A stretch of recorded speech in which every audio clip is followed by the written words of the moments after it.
আব্বে গুরুজি, আমরা এই বিশাল দানবটাকে আটকাবো কি করে? এ তো পুরো শহরটাকে ধ্বংস করে ফেলতেছে। ছেড়ে দাও আমাকে। এখন এই শহরটাকে তো শুধু তোমরাই বাঁচাতে পারবে, কিন্তু কিভাবে গুরুজি? আমাদের কাছে তো কোনো শক্তি নেই।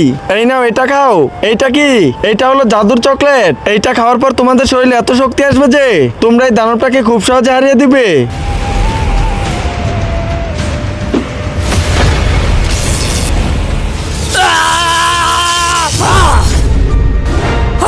বাঁচো গুরুজি, এত এভাবে মরতেছে না। তোমরা তোমাদের সব শক্তি লাগিয়ে এর প্রাইভেট জায়গাতে মারো।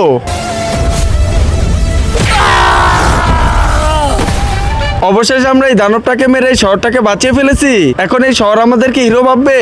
কিন্তু তার আগে বন্ধুরা, তুমি যদি তোমার মাকে ভালোবেসে থাকো তাহলে ভিডিওতে লাইক করে চ্যানেলটা সাবস্ক্রাইব করে দাও আর কমেন্টে আই লাভ ইউ মা লিখে দাও। আব্বে ওই হিরো, চলো 2000 টাকা করে ফাইন বের করো। কিসের ফাইন? আব্বে এটা পাবলিক প্রপার্টি, এটা তোমার বাপের জায়গা না। এখানে ময়লা ফেলানো নিষেধ। এখন তোমরা ফাইন দিবে, না হলে ময়লা পরিষ্কার করো। আব্বে স্যার, আমরা তো এই দানবটাকে মেরে এই শহরটাকে আরো বাঁচালাম। আব্বে সালাই ঘুষখুরকে কি বলিস? আব্বে সালা কি বললি? দাঁড়া বলতেছি।